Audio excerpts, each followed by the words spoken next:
Terima kasih Hormat Tampin. Dan yang terakhir saya menyebut Yang Berhormat Bayan Baru. 10 minit. Terima kasih Tuan Yang Di-Pertua. Saya ingin bangun untuk membahaskan titah Diraja Seri Paduka Baginda Yang Di-Pertuan Agong. Dan tadi saya tengah fikir nak bahas ke tak, kerana saya nampak di sebelah sana langsung tak ada ahli parlimen. Mujur lah. Ada dua, seorang menteri, seorang timbalan menteri masuk ke Dewan untuk dengar perbahasan saya. Saya ucapkan terima kasih menteri dan timbalan menteri. Ya, tahniah. Kita berbahas kerana kita mau membawa isu rakyat. Itu sebab saya harap bahawa menteri, timbalan menteri, anggota pentadbiran kena berada dalam Dewan untuk dengar suara-suara daripada ahli parlimen, membawa suara hati daripada kawasan. Isu pertama yang ingin saya bangkitkan adalah isu harga ayam. Ya. Baru-baru ini kerajaan melaksanakan beberapa dasar untuk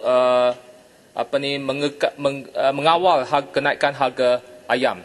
Saya tidak mempertikaikan dasar-dasar tersebut, tetapi saya nampak bahawa dasar yang mereka laksanakan sekarang adalah ad hoc dan pada masa yang kira tidak berpanjangan. Ya. Contohnya, masalah pertama adalah kawalan harga ayam yang sepanjang 121 hari. Ini tak pernah dengar dalam sejarah. Ya. Kerana biasanya kawalan harga itu diadakan hanya 12 hari, 14 hari masa musim perayaan. Tetapi kerajaan melaksanakan kawalan harga ayam 121 hari. Ini ada implikasi yang sangat serius kepada penternak. Kerana penternak, mereka sudah mengalami kerugian. Isu utama kenaikan harga adalah kerana kenaikan harga dedak dan juga kos pekerjaan. Tak ada pekerja. Jadi isu ini tidak diselesaikan. Tetapi apabila kerajaan melaksanakan kawalan harga, maka penternak mereka mengalami kerugian.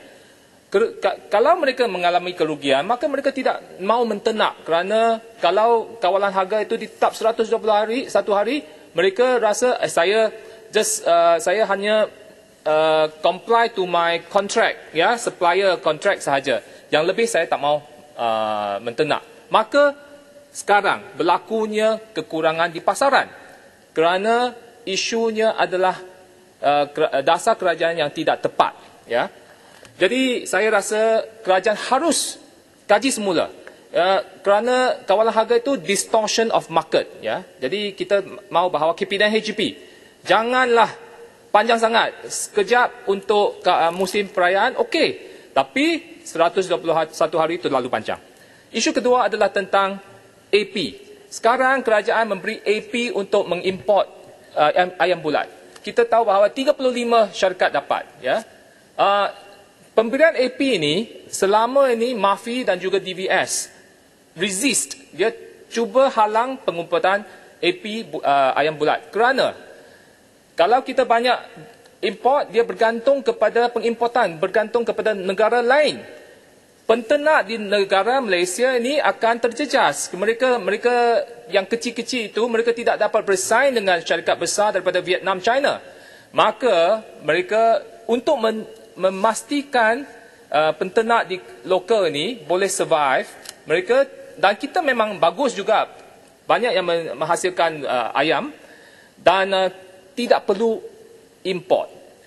Apabila kita buka AP, it opens a floodgate dan negara ini terlalu bergantung kepada pengimportan. Akhirnya penternak lokal ini tidak boleh bersaing, mereka lingkup. Akhirnya kita forever kita akan bergantung kepada pengimportan. Jadi saya mohon supaya jawatankuasa kabinet kos sara hidup ini kaji balik. Jangan tutup semula AP, jangan bagi AP lagi. Dan untuk kali ini saya nak tanya, siapakah 35 syarikat yang bawa dapat AP import? Berapa metric ton yang mereka diberikan dan sudah masuk berapa metric ton? Apakah kesannya? Dan kita tahu bahawa AP ini selalu disalahgunakan oleh golongan daripada ketua-ketua bahagian, daripada ketua-ketua di kawasan yang ada rantaian politik. Dan mereka dapat, dan mereka jualkan AP kepada orang lain. dan mereka merupakan rent seekers. Dia bukan AP Kobis pun macam tu, AP macam-macam pun macam tu. Dan sekarang kita buka satu AP lagi untuk mereka jadi cepat kaya. Jadi saya mau skim cepat kaya ini dihentikan. Kerana itu tidak menguntungkan negara dan hanya menguntungkan orang-orang golongan rent seekers yang berkabel politik ini. Tuan Yang Ketua, ya, kita baru-baru ini dapat pendedahan tim Lesner. Ini adalah kes rasuah raksasa. Dan saya tahu bahawa tim Lesner ni dia pernah cakap, dia dalam dia punya testimoni dia kata bond ketiga 1MDB iaitu Project Catalyst, dinama code name Catalyst, itu diguna pakai untuk membiayai pilihan raya PRU 13 2013. Dan kita tahu yang Tuan Timbalan yang di-Pertua dulu pun Penang, ya. Jadi ketua menteri masa itu first time bertanding. Kita tahu, kita tengok dengan diri sendiri betapa hebatnya masa itu dengan jamuan makan free flow, ya. Ada free flow of beer. Okey, dibelanjakan untuk pengundi-pengundi di Pulau Pinang. Dan juga ada lucky bonus, ya, di mana kawasan-kawasan tertentu jika parti pemerintah masa itu menang, ya, mereka akan dapat RM100, RM200. Tuan Yang Timbalan yang di-Pertua pun tahu, masih ingat, ya. Jadi ini jelas-jelas terang-terang salah dari segi akta kesalahan pilihan raya membeli undi. There's a corruption, massive corruption in Penang 2013 dan begitu juga di seluruh Malaysia, kita tahu. Dan kita tahu dalangnya adalah Jolo. I want to name it here, Jolo. Jadi kita ni, saya mahu bahawa SPR, dulu kita buat laporan polis. Masih ingat, Tuan Yang Timbalan, Tuan Yang Ketua, masih ingat kita buat report polis. Akhirnya, Parlimen jawab bahawa no case, no further action. Sekarang, dengan pendedahan tim Lesner yang terbaru, saya demand SPRM, SPR dan juga PDRM, polis kena buat siasatan, buka file semula, buat siasatan terhadap pendedahan ini. Kerana ini massive corruption, buying of votes semasa PRU yang ke-13. Tuan Yang Ketua, saya ingin juga membangkitkan isu asset declaration di kalangan anggota pentadbiran, ya. Kita tahu bahawa memang itu adalah plan tindakan tindakan transparansi dan good governance oleh kerajaan. Dia dimulakan oleh kerajaan PH dan diteruskan oleh kerajaan PN dan saya harap ia diteruskan oleh kerajaan BN sekarang. Asset declaration ini semua anggota pentadbiran, menteri, timbalan menteri dan juga setiausaha politik harus declare.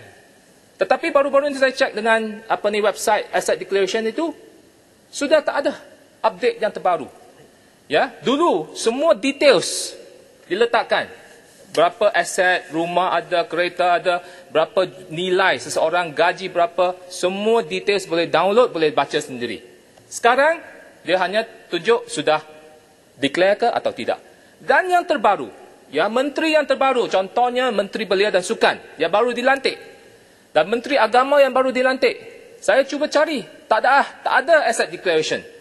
Jadi saya nak tanya, adakah kerajaan Barisan Nasional sekarang, keluarga Malaysia kah, mereka masih menjunjung prinsip ketelusan, transparency, accountability. Jadi saya harap menteri dalam Jabatan Perdana Menteri jawab isu ini. Dan saya ingin menanya kepada Menteri Kewangan. Saya ingin menanya sama ada kontrak membekal dan mengurus fleet kerajaan Malaysia. Berapakah total cost kontrak tersebut? Kepada syarikat siapakah kontrak tersebut diberikan? Berapa lamakah kontrak tersebut? Dan sama ada kontrak tersebut dipanggil secara open tender? Kepada Menteri Pengangkutan, saya ingin bertanya, apakah rancangan penempatan semula kampung-kampung, penduduk sekitar dan juga yang melibatkan SJKC Chongsan akibat projek pengembangan, projek pelebaran lapangan terbang antarabangsa Pulau Pinang yang menjejaskan kawasan Parlimen Bayan Baru. Saya ingin dapat penjelasan daripada Menteri. Akhir sekali, Tuan Yang di-Pertua. Teruskan. Ya. Ini mungkin adalah sesi parlimen yang terakhir sebelum pilihan raya. Saya sungguh bertuah dipilih oleh pengundi Bayan Baru ke dalam parlimen itu mewakili mereka. Parlimen ke-14 ini menyaksikan politik yang paling bergelora dalam sejarah politik negara. Pilihan raya dijalankan 5 tahun sekali. Yang menang jadi kerajaan, yang kalah menjadi pembangkang. Tetapi di Malaysia, yang menang jadi pembangkang, yang kalah menjadi kerajaan. Dalam parlimen ke-14 ini juga, dalam satu penggal, pertukaran kerajaan 3 kali. Pertukaran Perdana Menteri 3 kali juga. Saya anggap semua ini adalah satu ujian ke atas sistem demokrasi dan institusi negara kita. Sebelum PRU 14, tiada orang percaya bahawa kerajaan boleh ditumbangkan dan kerajaan, jadi saya nampak ada hikmahnya dalam parlimen ke-14 ini. Pertama, rakyat sudah cerdik dan mereka tahu bahawa mereka mempunyai kuasa untuk memilih wakil rakyat dan memilih kerajaan masing-masing. Kedua, kestabilan kaki tangan kerajaan. Kesetiaan kaki tangan kerajaan adalah pada government of the day. Ya, ini yang mereka menjalankan tugas secara profesional dan ini saya rasa ini satu yang profesional.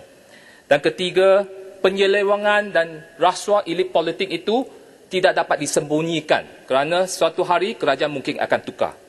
Jadi saya rasa the test on the institution of Malaysia ini amat penting dan saya nampak bahawa rakyat sudah cerdik. Walaupun saya jadi mangsa, ya, walaupun menang tetapi jadi pembangkang, tapi saya rasa the test is for the future, and we need to build a better democracy for the country, for Malaysia to be successful. Kita perlu berusaha lagi, ya. Kecelaruan itu harus berhenti dan kita harus balik kepada perlembagaan, balik kepada sistem demokrasi yang baik dan kerajaan dan pembangkang must work together. Sekarang ada MOU, saya rasa itu satu something yang positif. Tapi we have to work together to make democracy work. And we have to make Malaysia proud and Malaysia bina semula negara kita. Sekian, terima kasih.